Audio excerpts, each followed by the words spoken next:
It's a cool and damp morning here on the homestead, which makes it a perfect time for a good warm breakfast. We're in here in the kitchen, and today's breakfast is going to be brought to you by Lamb and Levain, the shepherdesses and bakers that live next door to us that make the most wonderful sourdough bread and some pretty amazing cookies. The cookies didn't last long enough for me to get a picture of, but this is the sourdough loaf that I am going to be making breakfast from this morning, and I'm just going to slice it up in some fairly thick slices because I am going to make some French toast out of this. I will leave a link to Lamb and Levain's Facebook page down below if you would like to follow them on their Facebook, or I believe they also have an Instagram page. So just look for them and see if you can show them some love. Now, I am going to get the mixture ready for the French toast, and I usually go by about an egg for each slice of bread. So this was a duck egg, so it was a little bit larger, and then I'm just adding one more just regular chicken egg to it. So I've got those in the bowl, and of course I had to make a mess. Get that a little closer because I'm going to whip them up.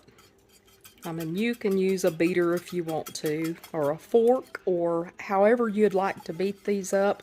But I'm just going to whisk them up just a little bit because I'm going to be adding some other ingredients to it. Just mixing it up really well because we're trying to make French toast, which is almost a custard-like base. Very similar to like if you're making ice cream, but we're not making ice cream. I just added some heavy cream in there, and I'm going to put a little bit of maple extract. You could use vanilla, whatever's your favorite extract. I'm just putting a little bit of maple extract in there, just, well, since it's for breakfast and it's French toast, that'll go good with it. And one more thing that I put in mine that some people don't. I am using, now this is not sugar, this is actually Splenda. My husband's trying to watch his sugar intake a little bit. So I'm using Splenda. You can use sugar, you could leave it completely out if you want to. But that was just about 1/4 cup of Splenda. I'm just going to mix that up in there really well. And see how it almost takes on a thick custardy-like base.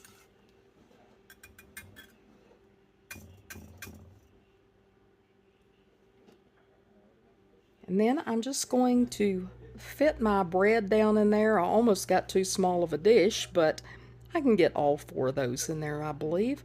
Just kind of do some creative arranging. Trying to not get my fingers too much into it, but get it arranged in there. Okay, maybe I'll get it squished in there. But I want it soaking up all that custardy goodness because that is what makes the French toast so good.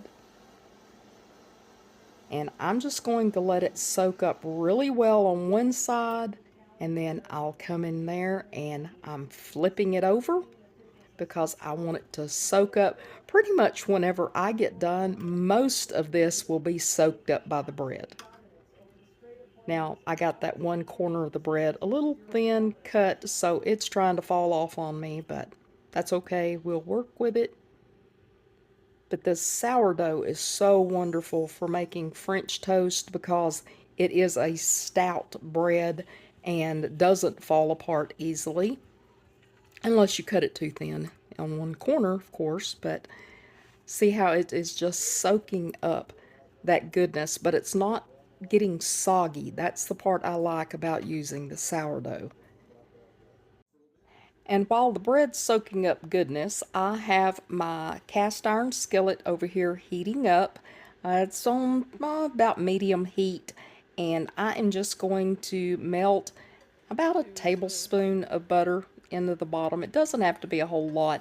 I just want enough to cover the bottom, just trying to keep things from sticking more or less. And it gives it that wonderful butter flavor. So I am just going to melt that right into the bottom of the pan. And now that that pan and the butter is heated up, it is time to get my bread in there. And again, this is just like trying to put together a jigsaw puzzle, trying to get it all to fit in there. But it's going to fit in there. One way or another, it's going to fit in there. So just kind of work with it. I could have used my bigger skillet, but this one will be fine.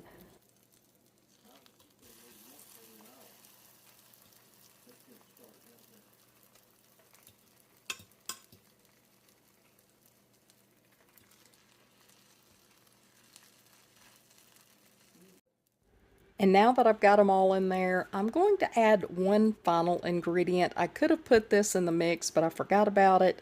But we like cinnamon on ours, so I'm just sprinkling a little bit of ground cinnamon.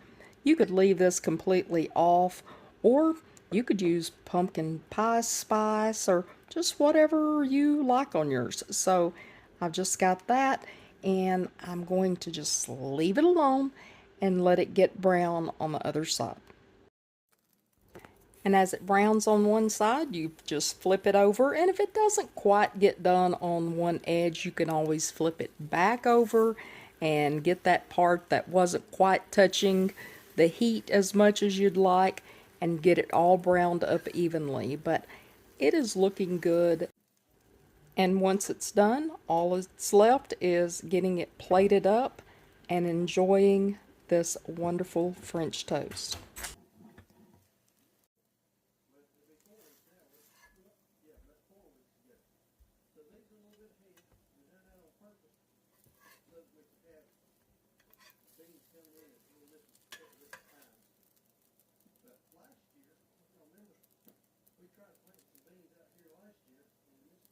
And we're serving it up with some of our pork sausage, and over the top I'm just drizzling some sugar-free syrup. Yes, I know we could have used regular syrup, but remember I said he's trying to cut back on some of his sugar, so just a little drizzle of syrup. But look how wonderful that turned out. It is so delicious. So thank you to Lamb Levain for that wonderful sourdough. And we hope y'all have enjoyed this video. If you did, please like and subscribe. We love y'all and hope you come back again real soon. Mountain Patriot Homestead, signing out.